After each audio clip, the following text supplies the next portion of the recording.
Hello दोस्तों, कैसे हैं आप। आज के इस वीडियो में हम जानेंगे कि जैम पर जो एक टेंडर होता है उसके अंदर क्या क्या डॉक्यूमेंट्स लगते हैं। उसका जानना सबसे इम्पोर्टेंट है क्योंकि उन्हीं के बेस पे हम क्वालिफाई या डिस्क्वालीफाई हो सकते हैं। टेंडर के अंदर डॉक्यूमेंट तो होता ही है, लेकिन उनको किस तरीके से बनाया जाता है हमें वो भी जानना बहुत इंपॉर्टेंट है। तो चलिए हम स्क्रीन की तरफ जानते हैं और आज इस वीडियो में जानते हैं कि किस तरीके से एक पूरे डॉक्यूमेंट को रेडी किया जाता है और पार्टिसिपेशन किया जाता है। हमने हमारा एक टेंडर ओपन कर लिया है। ठीक है, इस टेंडर को हम आप रीड करेंगे। देखिए यहाँ पे सबसे ऊपर लिखा होता है टेंडर का नंबर। ठीक है, ये किस दिन पब्लिश हुआ उसकी डेट है, और ये जो एंड हो रहा है उसकी एंड डेट क्या है। ठीक है, यहाँ पे ये 26 तारीख को पब्लिश हुआ है और 26 जनवरी 26 दिसंबर को ये टेंडर पब्लिश हुआ है। 26 दिसंबर को ये टेंडर पब्लिश हुआ है और जो है 30 तारीख को ये ख़त्म हो रहा है। ये मिनिस्ट्री ऑफ डिफेंस का टेंडर है। इसका ड्यूरेशन इतना है। डिपार्टमेंट कौन सा है? Department of military affairs. ठीक है, और कुछ कुछ इन्फॉर्मेशन है यहाँ पे, जैसे इसका वैल्यू, टोटल टोटल क्वांटिटी कितना है, प्रोडक्ट आइटम क्या है ये। ठीक है, अच्छा यहाँ पे देखिए डॉक्यूमेंट की बात करें हम ना, तो डॉक्यूमेंट्स तो ठीक ही है, लेकिन यहाँ पे कुछ और भी इंफॉर्मेशन हैं जो हमें ध्यान में रहना बहुत ज़रूरी है। जैसे मिनिमम एवरेज टर्नओवर बिडर का होना चाहिए 2 लाख, ओईएम का टर्नओवर भी 2 लाख रुपए का होना ही चाहिए। एमएसएमई में एग्जम्पशन मिल रहा है, यस है यहाँ पे। एमएस तो अगर आपके पास एमएससी है, ठीक है, तो आपको एक्सपीरियंस में और टर्नओवर में छूट मिल सकती है। अगर आप स्टार्टअप हैं तो भी आपको एक्सपीरियंस और टर्नओवर में छूट मिल सकती है। और डॉक्यूमेंट पे आते हैं हम। यहाँ पे देखिए डॉक्यूमेंट रिक्वायर्ड फ्रॉम सेलर। यहाँ पे एक्सपीरियंस सर्टिफिकेट चाहिए, पास परफॉर्मेंस चाहिए, bidder turnover, ATC certificate, OEM authorisation, OEM annual turnover, ATC 1, compliance of POQ. ठीक है, अब इसको हम समझते हैं। एक्सपीरियंस और पास्ट परफॉर्मेंस में डिफरेंस क्या है? एक्सपीरियंस बेसिकली कहा जाता है कि आपको जो भी प्रोडक्ट्स का टेंडर निकला है उसका आपको कुछ एक्सपीरियंस होना चाहिए। ठीक है, और पास्ट परफॉर्मेंस में भी यही चीज़ होती है, लेकिन यहाँ पे एक परसेंटेज वाइज दिया जाता है। मान लीजिए टेंडर है जिसका वैल्यू 1 CR का है, तो आपको जो 50% मांगा है, तो मतलब आपने पहले 50 लाख का काम किया होना चाहिए, तभी ये पास्ट परफॉर्मेंस वैलिड रहेगा। और दोनों में आप एक ही डॉक्यूमेंट लगा सकते हैं, लेकिन पास्ट परफॉर्मेंस में आपको ये ध्यान रखना है कि जो भी टेंडर का वैल्यू है उससे 50% यहाँ पे वैल्यू भी देते हैं। कई बार 10% 20% भी होता है, तो उसको आपको इसके अकॉर्डिंग ही यहाँ पे अपने गवर्नमेंट ऑर्डर्स की कॉपी लगानी है। ठीक है, और इसके बाद हम बात करें bidder turnover. Bidder turnover basically क्या होता है कि जो बिडर है, जो पार्टिसिपेशन कर रहा है, उसका टर्नओवर का प्रूफ लगाना है। यहाँ पे आप सीए सर्टिफाइड द्वारा बनाया हुआ एक सर्टिफिकेट बना सकते हो। मैं आपको दिखाता हूँ कैसे होता है वो भी। यहाँ पे देखिए ये है, एक सीए का लेटर हेड है जहाँ पे उन्होंने आपके फर्म का नाम लिखा हुआ है। ठीक है, और उसको सील साइन किया हुआ उन्होंने वेरीफाइड किया हुआ है। ठीक है, तो इस तरीके से इसको टर्नओवर सर्टिफिकेट बोलते हैं। और ओईएम टर्नओवर भी सेम ही होता है, जहाँ पे ओईएम का टर्नओवर सीए द्वारा वेरीफाइड हुआ हो। ठीक है, और ओईएम ऑथराइजेशन सर्टिफिकेट उसे कहा जाता है जब किसी भी ओईएम का कोई प्रोडक्ट है जिससे आप ऑथराइजेशन अपने प्रोडक्ट ले रहे हो, उसने आपको अपने लेटर हेड पे लिख कर दिया हो कि हाँ ये हमारे ऑथराइज डीलर हैं और हम इनको ऑथराइज कर रहे हैं जैम पे पार्टिसिपेशन के लिए। ठीक है, तो वो सर्टिफिकेट को कहते हैं ओईएम ऑथराइजेशन सर्टिफिकेट। अब हम बात करेंगे एटीसी सर्टिफिकेट की। एटीसी सर्टिफिकेट क्या होता है? एटीसी का मतलब होता है एडिशनल टर्म कंडीशन। तो टेंडर का जो एडिशनल टर्म कंडीशन है वो सबसे लास्ट में लिखा होता है। यहाँ पे buyer added bid term and conditions. यहाँ पे जो भी बायर है उन्होंने क्या किया, टेंडर के अकॉर्डिंग टर्म कंडीशन लिखी, वो हमको यहाँ पे मिला। इसको हमें ना एक लेटर हेड पर लिख कर देना होता है। पहली बात तो यहाँ 1 से लेकर जितने भी पॉइंट हो, अभी तो यहाँ पे 2 दिख रहा है और इससे ज़्यादा भी होता है।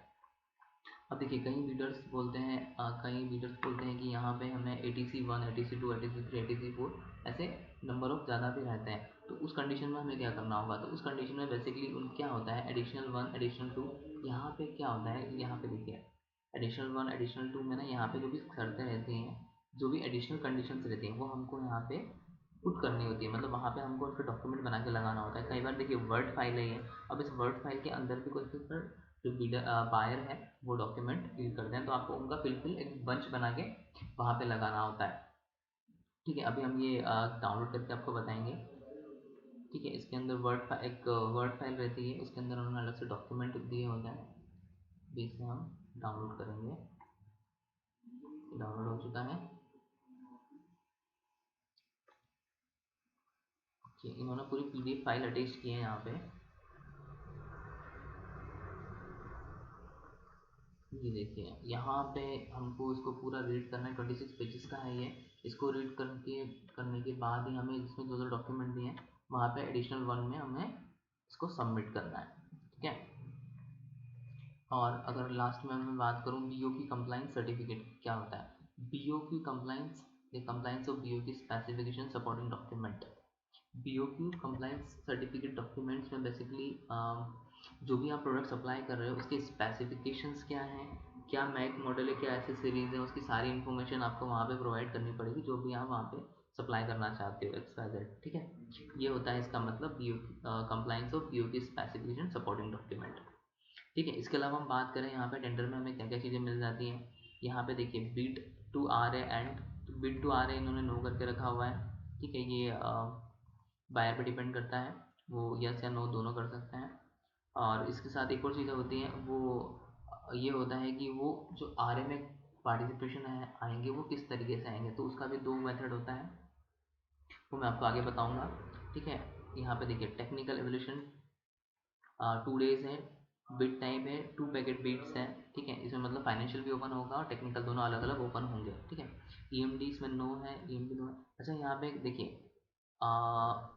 एवोल्यूशन टाइप, एवोल्यूशन मेथड क्या है, टोटल वैल्यू वाइज एवोल्यूशन है। मतलब क्या होता है कि अगर एक से ज़्यादा अगर टेंडर में प्रोडक्ट्स हैं तो वो बायर पे डिपेंड कर सकता है कि वो टोटल वैल्यू वाइज पे लेगा या फिर प्रोडक्ट वाइज पे लेगा। अगर प्रोडक्ट वाइज पे लेता है तो एक से ज़्यादा लोगों को मिलने के चांसेस, बिडर को मिलने के चांसेस बिल्कुल होता है उस कंडीशन में।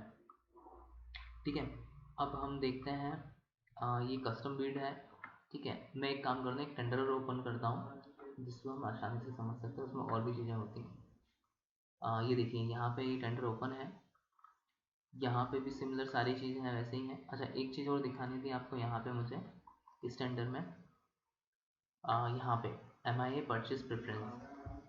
अगर आप मेक इन इंडिया कंटेंट है आपके इस प्रोडक्ट्स में, इसमें तो नो दिख रहा है, अगर यस की कंडीशन में ऐसा होता है तो आपको प्रेफरेंस मिलता है। MSC परचेज प्रेफरेंस यस है यहाँ पे, तो अगर आप MSC हैं तो आपको इसमें ऑर्डर मिलने के चांसेस ज़्यादा रहता है। ठीक है, ऑर्डर मिलने के चांसेस बेसिकली ये कहा जाता है कि आपका जैसे मान लीजिए नंबर ऑफ क्वांटिटी में ऑर्डर है, जैसे ये क्वांटिटी कितना है इसका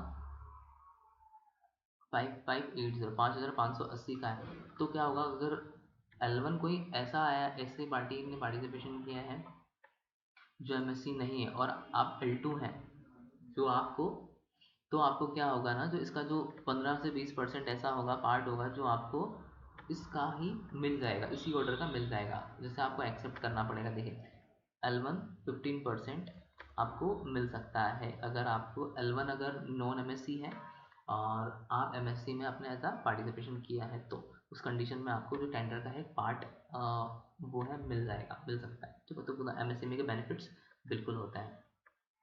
ठीक है, अब हम बात करते हैं दूसरे टेंडर पे।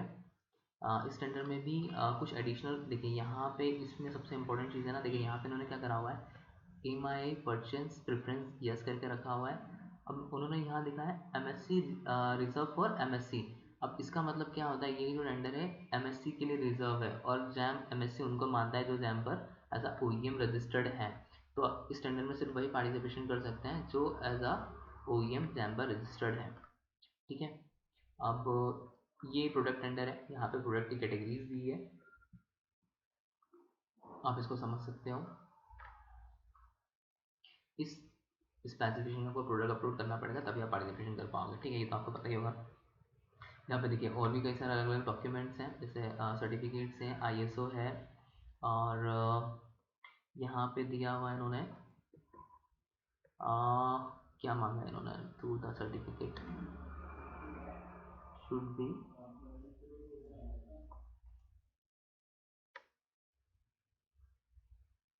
मतलब बेसिकली ये कहना चाहते हैं कि अगर कोई डॉक्यूमेंट उन्होंने अपलोड नहीं, सर्टिफिकेट अपलोड नहीं किया तो उनको रिजेक्ट कर सकते हैं। ठीक, ये आपको बेसिकली रीड करना है। सप्लाई टाइप में supply installation and testing commission है।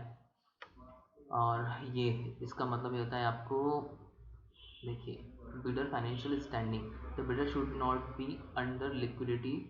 इनको बेसिकली अपने लेटर हेड पे लिख कर देना है कि ये इनका जो टर्न ओवर है इट्स ओके है, ठीक है। और एक ये it should not be bankrupt, ये कोई बैंकरप्ट नहीं है, ठीक है।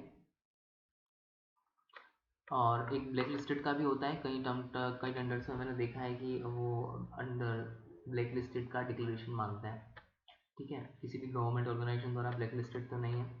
सर्विस सपोर्ट सर्टिफिकेट में देखिए यहाँ पे सर्टिफिकेट से मांगा है, अगर कोई BIS वगैरह टेस्ट रिपोर्ट वगैरह है तो यहाँ पे आपको डालनी पड़ेगी।